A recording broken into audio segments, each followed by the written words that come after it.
Salam sejahtera bagi kita semua dan salam sehat. Kita berjumpa kembali dalam renungan harian Jumat 18 Desember 2020. Hari ini kita akan membaca Ibrani pasal 1 ayat 5 sampai 14. Sebelumnya mari kita berdoa. Kami datang bersyukur kepadamu ya Allah untuk kasih dan setiamu dalam kehidupan kami, memelihara kehidupan kami sampai pada saat ini. Kami boleh menikmati hari baru anugerah Tuhan. Kami akan memulai seluruh aktivitas kami pada hari ini.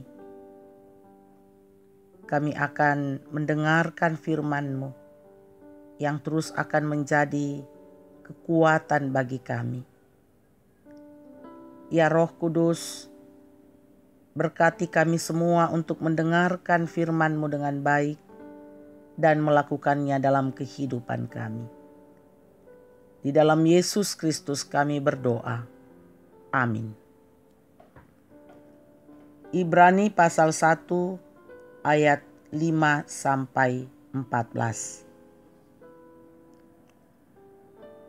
Karena kepada siapakah di antara malaikat-malaikat itu pernah ia katakan, "Anakku engkau telah kuperanakkan pada hari ini, dan aku akan menjadi bapanya, dan ia akan menjadi anakku." Dan ketika ia membawa pula anaknya yang sulung ke dunia, ia berkata, "Semua malaikat Allah harus menyembah dia." Dan tentang malaikat-malaikat ia berkata, "Yang membuat malaikat-malaikatnya menjadi badai dan pelayan-pelayannya menjadi nyala api." Tetapi tentang anak ia berkata, "Tahtamu ya Allah tetap untuk seterusnya dan selamanya, dan tongkat kerajaanmu adalah tongkat kebenaran. Engkau mencintai keadilan dan membenci kefasikan, sebab itu Allahmu telah mengurapi engkau dengan minyak sebagai tanda kesukaan melebihi teman-teman sekutumu.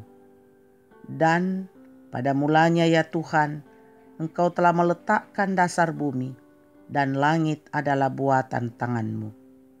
Semuanya itu akan binasa, tetapi engkau tetap ada, dan semuanya itu akan menjadi usang seperti pakaian. Seperti jubah akan engkau gulungkan mereka, dan seperti persalinan mereka akan diubah.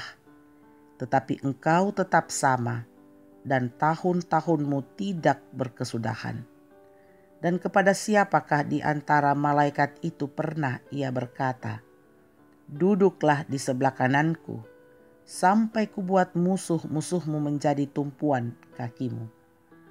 Bukankah mereka semua adalah roh-roh yang melayani, yang diutus untuk melayani mereka yang harus memperoleh keselamatan?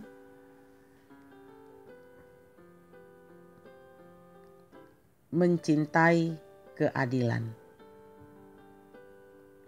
Bapak, Ibu, saudara-saudara, jemaat kekasih Tuhan.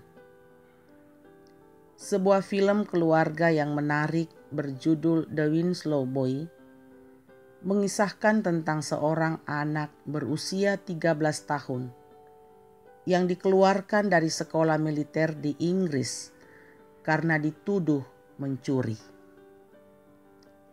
Namun ayah si anak yakin bahwa anaknya tidak bersalah. Ia mengerahkan segala kemampuan untuk membela anaknya itu. Saat kasus ini menarik perhatian masyarakat, banyak orang mendukung anak itu dengan mengeluarkan slogan, "Biarlah keadilan ditegakkan." Kenapa ada slogan itu? Karena dalam diri kita selalu ada kerinduan untuk keadilan bagi orang lain, serta bagi diri kita sendiri. Salah satu sifat Tuhan adalah adil. Hal itu dapat dilihat dengan jelas dalam pengabdian Yesus terhadap keadilan dan kebenciannya terhadap kefasikan dalam kehidupan, pelayanan dan kematiannya. Kesetiaan Kristus kepada Bapanya selama ia berada di bumi, sebagaimana ditunjukkan oleh kasih-Nya terhadap keadilan dan kebenciannya terhadap kejahatan. Keadilan Tuhan adalah sempurna, utuh, tidak bercacat dan tidak bercela. Semua yang Tuhan rencanakan, putuskan dan kerjakan selalu berada pada koridor keadilan. Jemaat yang diberkati oleh Tuhan.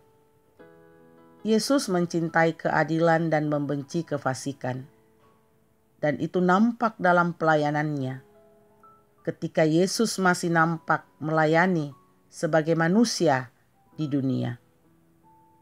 Sebab itu sebagai umat-Nya, kita pun harus hidup dalam keadilan dan membenci kefasikan yang nampak dalam kehidupan kita, dalam hubungan kita dengan sesama. Hal itu akan terjadi apabila kita memiliki hubungan yang erat dengan Dia sebagai sumber keadilan itu sendiri. Kita hanya butuh kekuatan hati dan tuntunan Roh Kudus bahwa dengan melakukan keadilan, maka Allah pun akan menyatakan keadilan-Nya dalam kehidupan kita. Amin. Mari kita berdoa.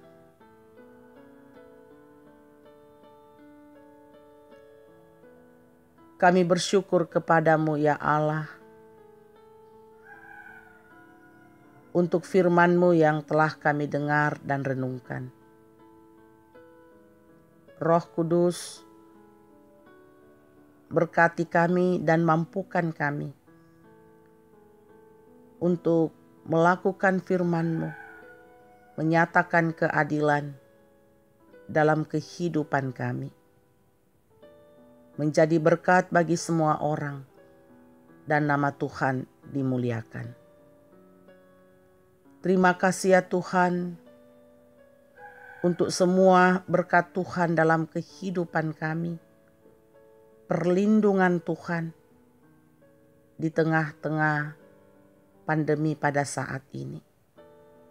Kami terus menikmati begitu baiknya Tuhan memelihara kehidupan kami. Kami bersyukur bersama jemaat-Mu di Jemaat Rama. Bagi jemaat-Mu yang bertemu dengan hari ulang tahun mereka, yang sembuh dari sakit, dikaruniai anak, lulus ujian, dan menerima berkat-berkat lainnya. Kalau hari ini mereka bersyukur, sempurnakanlah syukur mereka ya Tuhan. Kami mohon berkat-Mu untuk jemaat-Mu yang bergumul karena sakit, baik dirawat di rumah sakit maupun dirawat di rumah, dan juga yang sementara dalam pemulihan. Ibu CH Dengen, Nenek Boko, Nyonya Matius Ruru, Nyonya M. Laklang, Nyonya Yeti Yulis Yusuf, Suanda Tiranda Beringkanae, Ibu Francisca Boli, Bapak Albertus Pongmasak, Bapak Yunus Mudin, Bapak TR Andi Lolo, Bapak Yusuf Rante, Bapak Oni Lakbul Awal, Bapak IE Salulinggi, Oma Keti, Nyonya Margareta Kobong, Bapak Karel Paranoan, Nyonya Ludia Kandola, Bapak Lenduani Tesalu, Ibu Hesti Lenduani, Bapak Nasrul, Bapak Yusuf Dengen, Nyonya JS Banne, Saudara Naftali Minna, Nyonya Hermin Bongga, Nyonya Yohana Bura, Ibu Randa Lembang, Bapak Daniel Lupang, Bapak Agus Mangi, Nyonya Damaris Siri, Bapak Sugeng Frihatno, Nyonya Baharudin Dendang, Bapak Yakob Buang, Nyonya Peter Tena. Ya Tuhan, berkati mereka dalam proses pemulihan pada saat ini. Pulihkanlah mereka Tuhan, dan kuatkanlah iman dan pengharapan mereka. Berkati dan hiburkan jemaat-Mu yang berduka, Bapak Alexander Bangalino bersama dengan semua keluarga, dan Ibu Yohanes Sipi bersama semua keluarga. Tuhan topang mereka menghadapi duka cita saat ini, sehingga mereka diteguhkan dan dikuatkan. Bapa di dalam sorga, jemaat-Mu yang bergumul karena berbagai persoalan kehidupan, Tuhan kiranya melawat setiap mereka, meneguhkan mereka melewati pergumulan-pergumulan kehidupan. Orang tua kami yang lanjut usia, Tuhan kiranya terus memberkati, memberikan kekuatan kesehatan yang baik. Kami mohon berkat-Mu untuk jemaat-Mu dalam pekerjaan dan usaha mereka pada hari ini. Tuhan berikan kekuatan, kesehatan, hikmat-Mu di dalam menjalankan seluruh pekerjaan dan usaha. Dan di dalamnya Tuhan kami mohon Engkau terus mencurahkan berkat-berkat-Mu. Berkati rumah tangga jemaat-Mu. Karuniakanlah damai sejahtera-Mu. Berkati anak-anak kami. Kawalah mereka ke masa depan yang baik ya Tuhan. Berkati yang sementara mencari pasangan hidup. Berikanlah yang terbaik bagi mereka. Kami mohon berkat-Mu untuk proses pembangunan ruang serbaguna dan ruang sekolah minggu yang terus berjalan. Campur tangan Tuhan. Kami percaya proses ini akan selesai pada waktunya dengan baik. Bapa di dalam sorga, berkati pemerintah kami dari pusat sampai ke daerah untuk memerintah dengan adil dan bijaksana. Karuniakanlah damai sejahtera-Mu Tuhan di tengah-tengah bangsa kami. Berkati aparat keamanan TNI dan Polri di dalam menjaga keamanan negara kami. Ya Tuhan, kami terus berdoa untuk kondisi bangsa kami, kondisi dunia saat ini yang sakit karena pandemi. Kami mohon belas kasihan Tuhan. Pulihkanlah keadaan kami ya Tuhan. Berkati dan lindungi para dokter, perawat dan semua medis, bahkan relawan yang mengabdikan diri untuk pelayanan kemanusiaan di tengah-tengah pandemi ini. Tuhan kiranya terus bersama-sama dengan mereka, meneguhkan dan melindungi mereka. Bapa di dalam sorga, seluruh kehidupan kami hari ini, kami serahkan ke dalam tangan-Mu. Roh Kudus, lindungi dan jaga kami. Ampuni dosa kami. Di dalam Yesus Kristus kami berdoa. Amin.